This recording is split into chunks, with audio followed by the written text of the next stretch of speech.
Pulau Ular. Masih terus lestari dan kaya akan biota, tapi nggak bisa dijamah manusia.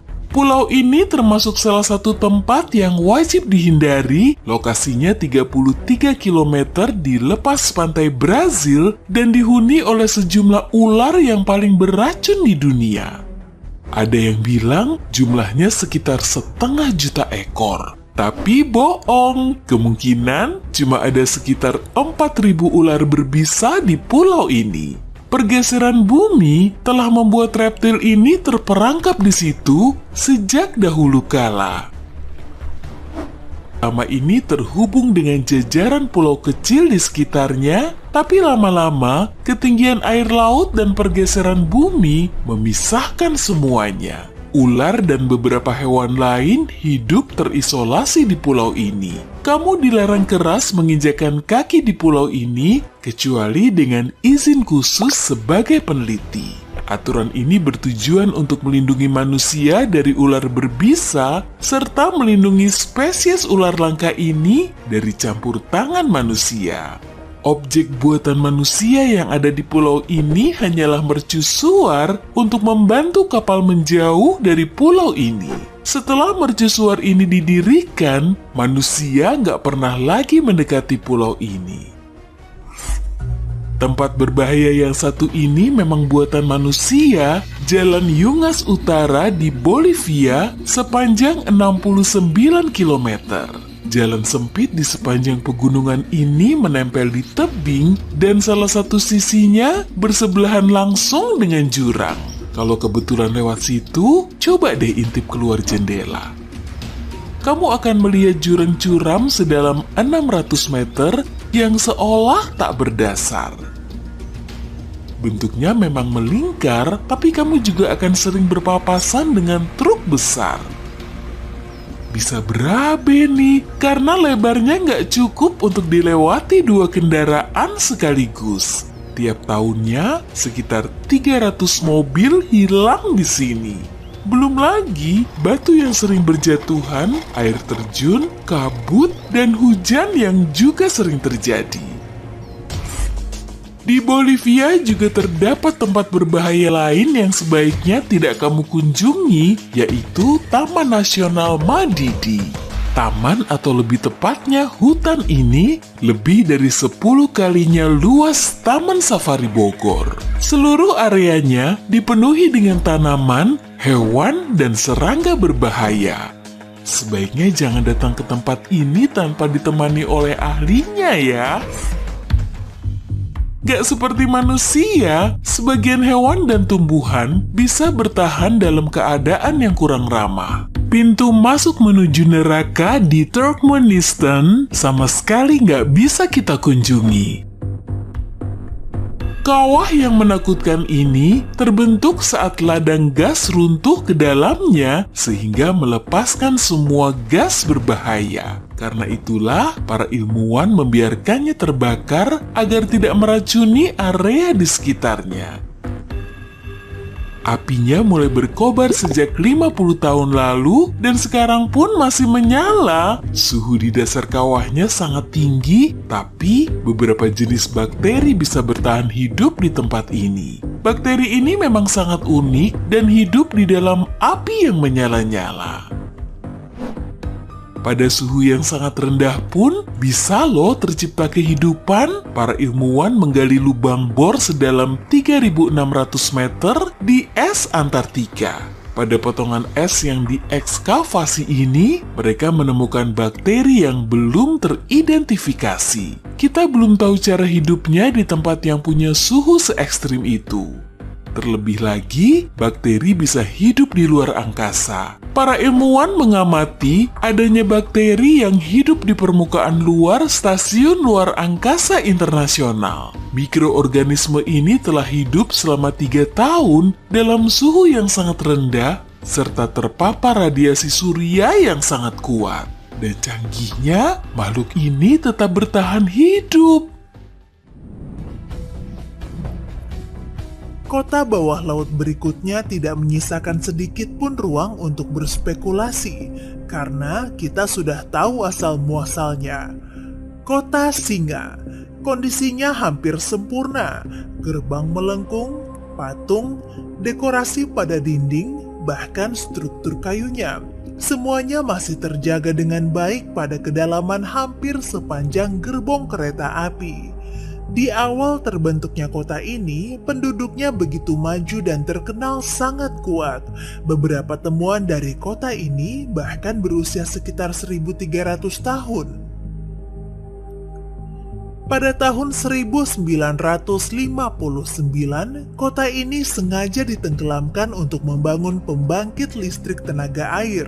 Jadi di atas kota megah ini sekarang berdiri danau buatan manusia, Danau Qandao. Selama berpuluh-puluh tahun, tempat ini hampir terlupakan. Hingga pada tahun 2001, sekelompok penyelam menemukannya secara tidak sengaja. Sekarang tempat ini menjadi titik penyelaman yang terkenal bagi penyelam berpengalaman dari seluruh dunia. Anomali Laut Baltik telah menimbulkan banyak sekali perdebatan dan konspirasi di seluruh dunia. Ditemukan pada bulan Juni 2011 di Laut Baltik. Benda ini sangat mirip dengan kapal Millennium Falcon dari film Star Wars dan panjangnya setara dengan lapangan es hoki. Banyak orang percaya kalau ini adalah kapal alien yang jatuh di bumi. Iya, sementara yang lainnya meyakini kalau ini adalah sisa-sisa kota kuno yang tenggelam bertahun-tahun lalu. Saat penyelam akhirnya berhasil mencapai objek aneh ini, mereka mengambil sampel dan menyerahkannya kepada ilmuwan untuk diteliti. Formasi batu ini adalah bagian dari gletser yang banyak sekali terdapat di daerah tersebut. Namun, tim yang menemukan tempat aneh ini berpendapat kalau ada lebih banyak cerita di baliknya. Mereka mengatakan saat mendekati objek ini, semua peralatan elektronik berhenti berfungsi, dan ketika mereka meninggalkan tempat itu, peralatannya kembali normal. Kamu bisa menyelam tanpa peralatan selam untuk melihat kota di bawah laut berikutnya, Herakleion, yang juga dikenal dengan nama Tronis. Lokasinya berada di kedalaman yang sama dengan panjang sebuah bus sekolah. Kota ini sedikitnya berusia 14.000 tahun. Reruntuhan ini ditemukan oleh ahli arkeologi bawah laut Frank Godio pada tahun 1999. Banyak ditemukan koin, piring, dan patung dewa yang belum selesai. Pada tahun 2010, baris kapal kuno Mesir diangkat ke atas permukaan laut. Terlepas dari banyaknya penemuan arkeologi di sini, baru 5% dari kota ini yang telah diteliti. Situs Hager Kim di Malta yang berarti batu berdiri selesai dibangun sekitar tahun 3000 sebelum Masehi. Beberapa ahli zaman batu ini kemungkinan besar menggunakan alat-alat dari batu untuk mengatur bebatuan sedemikian rupa sehingga mereka dapat menunjukkan awal dan akhir tahun. Pada 21 Maret dan 21 September, matahari tepat berada di tengah bangunan ini. Pada zaman Neolitikum, 3000 batu berdiri tersebar di area yang sekarang merupakan Britania, Prancis. Setelah berabad-abad, para ilmuwan belum bisa menyimpulkan tujuan dari berdirinya kumpulan batu terbesar di dunia ini. Sepertinya ini ada hubungannya dengan Stonehenge, artinya perjalanan manusia dan teknologi mungkin sudah ada jauh sebelum kita sadari. Pada tahun 1923, seorang pria di Florida yang dicampakkan sehari sebelum pernikahannya mulai membangun Kastel Coral, sebuah monumen untuk cinta yang hilang. Bagaimana cara seorang lelaki setinggi 152 cm dengan pendidikan setara SD kelas 4 berhasil mengangkat balok batu 8 kali lebih berat dari seekor kuda nil sendirian? Tentu saja akan tetap menjadi rahasia. Baalbek di Lebanon adalah batu besar peninggalan Kekaisaran Romawi. Dulunya disebut kota matahari. Bagian tertua dan terdalam dari reruntuhan ini dibangun oleh peradaban yang tidak diketahui oleh para sejarawan. Begitu juga jawaban dari pertanyaan, kenapa tempat ini begitu penting bagi bangsa Romawi? Reruntuhan Zimbabwe Raya dulunya adalah rumah bagi 18.000 orang dan merupakan cikal bakal nama negara tersebut. Penjelajah Eropa pertama kali tiba pada abad ke-16. Mereka tidak percaya bahwa sebuah peradaban mampu membangun benteng seperti itu di antara tambang emas. Bahkan sistem drainasenya masih berfungsi sampai berabad-abad kemudian. Salah satu misteri terbesar dalam sejarah adalah Sphinx Agung Giza Mesir. Siapakah singa dengan kepala manusia ini? Bagaimana orang Mesir kuno bisa membangun patung besar ini? Tidak ada catatan tentangnya. Dan mungkin mereka tidak ingin kita mengetahuinya karena banyak upaya untuk mempelajari Sphinx ini berakhir dengan kecelakaan misterius. Mekanisme Antikythera. Ikuti aku, Antikythera. Pada tahun 1901, sekelompok pemburu karang laut menemukan bangkai kapal kargo bangsa Romawi di kedalaman sekitar lebar lapangan sepak bola. Mereka mendapatkan banyak artefak berharga, patung perunggu dan marmer, tembikar, perhiasan, dan komputer. Apa? Komputer di kapal Romawi kuno? Sebenarnya, mekanisme Antikythera dianggap sebagai salah satu bentuk analog tertua dari komputer modern. Selama bertahun-tahun, para ilmuwan tidak memahami kegunaan mekanisme ini, tapi saat mereka mengujinya dengan sinar X, semuanya berubah. Alat ini dibuat oleh para ahli dari Yunani sekitar 100-150 tahun sebelum Masehi. Mekanisme Antikythera ternyata adalah mesin rumit yang terdiri dari 30 roda gigi dari perunggu. Fungsinya adalah untuk mengikuti pergerakan matahari dan bulan serta memperkirakan terjadinya gerhana. Walau penemuan ini tidak bernilai 300 triliun rupiah seperti harta karun di kapal San Jose, tapi ilmu pengetahuan yang diberikan kepada ahli sejarah dan para peneliti sangat tak ternilai harganya. Ini dia penemuan lain yang tak kalah memukau. Suatu hari, dua penyelam hendak mengambil foto hiu biru, tapi lensa kamera mereka menangkap sesuatu yang jauh lebih menakjubkan. Ubur-ubur raksasa. Menurut kedua penyelam ini, bentuknya seperti telur rebus yang sangat besar yang tiba-tiba muncul entah dari mana. Seperti ubur-ubur berenda, namun ukurannya sangat besar. Diameternya mencapai 1,5 meter dan panjangnya hampir sama dengan tinggi tubuh si penyelam. Ini adalah ubur-ubur terbesar yang pernah ditemukan di perairan Inggris. Meskipun hewan ini dianggap tidak berbahaya, tapi tetap saja ukurannya lumayan bikin ciut. Penemuan di sebuah sungai di Brasil berikut ini dijamin akan membuatmu kapok menyelam. Anaconda raksasa. Bartolomeo Bove dan rekannya merekam salah satu anaconda terbesar yang pernah ditemukan. Panjangnya setara dengan jerapah dewasa dan beratnya jauh melebihi berat rata-rata manusia. Meskipun Bartolomeo terbiasa berenang di dekat hiu, bertemu ular ini merupakan pengalaman yang memicu adrenalin. Untungnya, ular ini sedang penasaran dan tidak agresif. Salah satu tempat paling menarik untuk menyelam, rupanya jauh dari laut dan samudra, tapi Gua Orda. Gua ini berada di bagian barat pegunungan Ural, dan bentuknya seperti pipa melengkung. Bagian gua yang terletak di bawah air, panjangnya mencapai 4,8 km dan merupakan gua bawah air terpanjang di dunia. Tapi yang paling menarik di sini adalah airnya. Lingkungannya yang begitu kaya mineral membuat airnya bersih dan jernih seperti kristal. Para penyelam bisa melihat dengan jelas sejauh 46 meter.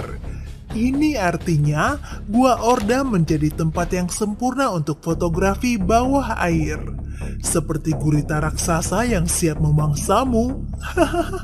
Bohong kok. Jalan Yungas Utara di Bolivia adalah salah satu jalan terindah sekaligus paling berbahaya di dunia. Coba bayangkan, kamu bersepeda di sepanjang jalan setapak di atas tebing curam pada ketinggian mencengangkan sambil memandangi rimba subur Bolivia dan pegunungan berkabut di kejauhan. Indah sekali kan? Tapi begitu menyadari, kamu sedang bersepeda di jalan selebar 3 meter yang sebagiannya bahkan tidak diaspal, mungkin kamu akan merinding. Dan itu terbukti. Setiap tahun, lebih dari 200 orang menemui ajalnya karena terjatuh dalam pendakian gunung yang sulit ini dan tak adanya pagar pengaman sama sekali tidak membantu. Nah, jika kamu suka berjalan, pertimbangkan untuk mengunjungi jembatan Husaini di Pakistan. Secara resmi, ini adalah jembatan gantung paling berbahaya di dunia, dan ini bukan satu-satunya di negara itu. Ini adalah lintasan panjang dan menegangkan di atas Danau Borit dengan banyak papan jembatan yang hilang dan seluruh konstruksinya berderit tak menyenangkan saat ditiup angin. Tapi tempat itu tetap menjadi daya tarik wisata utama meski jembatan tua dan rusak di dekatnya hanya memperkuat kesan bahwa pada akhirnya kamu pasti akan jatuh. Ya, paling tidak kamu masih bisa bersyukur bahwa danau yang di bawah jembatan tadi bukan Danau Natron di Tanzania. Jika kamu jatuh ke dalam air, masih ada peluang untuk selamat. Tapi jika kamu jatuh ke dalam air Danau Natron, peluangnya tak akan begitu besar. Tingkat pH air danau bisa melelehkan kulit, yakni 10,5, air itu lebih mirip sup alkali. Tak heran, tempat ini begitu tenang, hampir tidak ada yang ingin tinggal di sini. Namun, kawanan burung flamingo datang ke Danau Natron untuk berkembang biak setiap beberapa musim sekali, dan selama masa itu, Danau Natron berubah menjadi surga berwarna putih merah muda. Indah juga. Tapi tidak demikian dengan depresi Danakil di Ethiopia. Meski bentang alamnya indah luar biasa, lokasi ini merupakan tempat paling sepi di bumi. Gundukan berwarna kuning, oranye, dan hijau yang tersusun oleh garam, belerang, dan besi menciptakan pemandangan yang tak ada duanya. Namun, kombinasi suhu dan mineral beracunnya menjadikan tempat ini sama sekali tidak bisa dihuni. Para peneliti yang datang ke sini belum pernah menemukan kehidupan bahkan dalam ukuran mikroskopis. Sungguh seperti planet lain, indah dan terpencil. Di sisi lain, ada sebuah pulau yang penuh kehidupan, tapi pasti kamu tak ingin berada di sana. Namanya Pulau Ular. Dan namanya persis menggambarkan keadaannya, pulau itu penuh dengan ular. Faktanya, saking banyaknya ular, terutama jenis berbisa, Brazil melarang akses menuju pulau itu bagi semua pengunjung. Tapi, meski tidak ditutup, takkan banyak orang yang cukup berani mengunjungi tempat di mana satu langkah di pantainya saja bisa membawa satu gigitan berbisa. Aku yakin Fly Geyser di tengah gurun Nevada sebagiannya dibuat karena manusia iri dengan hal itu. Tempat ini hanya berupa gurun sampai pada tahun 1906 orang datang ke sini untuk mengebor sumur. Tapi mereka segera menyadari kesalahan. Ada air mendidih yang keluar dan tidak bisa diminum. 50 tahun kemudian, ada upaya lain, tapi hal yang sama terjadi lagi. Kita susah mengambil pelajaran, ya kan? Air panas tidak pernah berhenti keluar dari bawah tanah, dan kini kita punya sejumlah besar geyser dengan warna merah, oranye, dan kuning.